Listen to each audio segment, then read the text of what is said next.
Alright, in this video we're going to talk about igneous rocks. But before we can get into that, we have to step back a little bit. We're going to be using our flow chart from class, and we're going to be filling this out as we go. So let's get started. Now, we began this unit by studying minerals. And of course we know that minerals are the building blocks of rocks. They are what make up rocks. So we know all about minerals and their characteristics, and so we're going to look at what happens when minerals combine in nature to form rocks. But this brings up another question. There are so many kinds of rocks, like this sandstone and granite, this piece of gneiss, this piece of obsidian, and shale and pumice. All of these rocks exist in nature, of course, along with thousands of other varieties. And so the question arises, well, how do we classify them? Do we group them by their color, their texture, their density? What do we do? Well, it turns out that the best way to classify rocks is based on how they form, the way in which they come to be.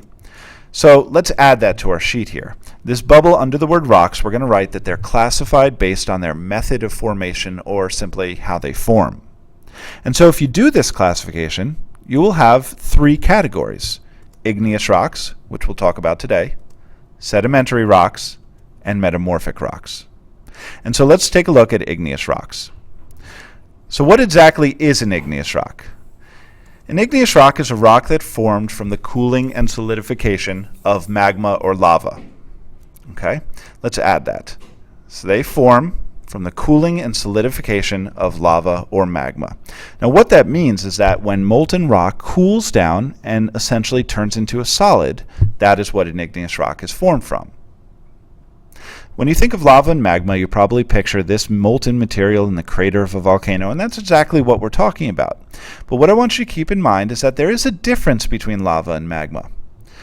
When it's deep inside the earth, under the surface, we call it magma. Once it erupts onto the surface, we call it lava. Now, this material, whether inside the earth or on the surface, can cool and solidify, and so that gives us two different types of igneous rocks.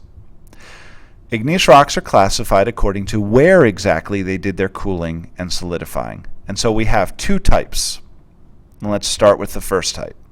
The first type of igneous rock is called an intrusive igneous rock. That means it formed inside the earth from magma. Now, as you can imagine, it's pretty hot inside the earth, and so that magma is going to cool very slowly. So magma cools slowly. And when it solidifies, it will allow minerals to form in crystals. But because it happens so slowly, those crystals are able to grow very large.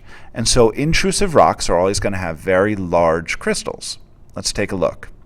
This is a piece of granite, and what you'll notice is that it's speckled. All of these speckles are different mineral crystals.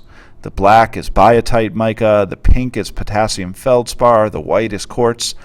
But the fact that you can actually see them with the naked eye tells me that they're big enough to have cooled slowly inside the earth, and that this is an intrusive rock.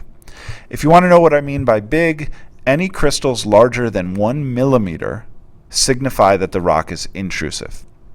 But of course we can get really giant crystals like this pegmatite, where the crystals might actually be bigger than not a millimeter, but an actual centimeter. So we're talking about very large crystals here. So those are intrusive igneous rocks. But what about the second type? Well, as you might suspect, these are called extrusive igneous rocks. Instead of forming deep underground and cooling slowly from magma, these form on the surface.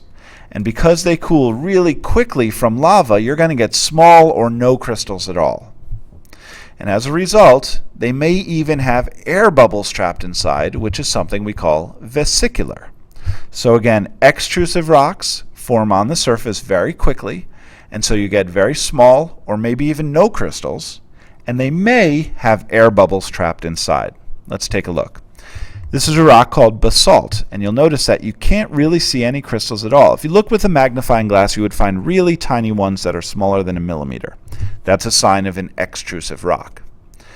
What about this obsidian? Now this is interesting. It cooled so quickly in a matter of seconds that no crystals were able to form at all, and so you have this kind of glassy appearance. Finally, if it cools quickly enough, you might get air bubbles trapped in the lava and become part of the rock in the form of these vesicles or vesicular texture. You would look for air bubbles. So let's recap. A quick review. So igneous rocks form from cooled and solidified magma or lava.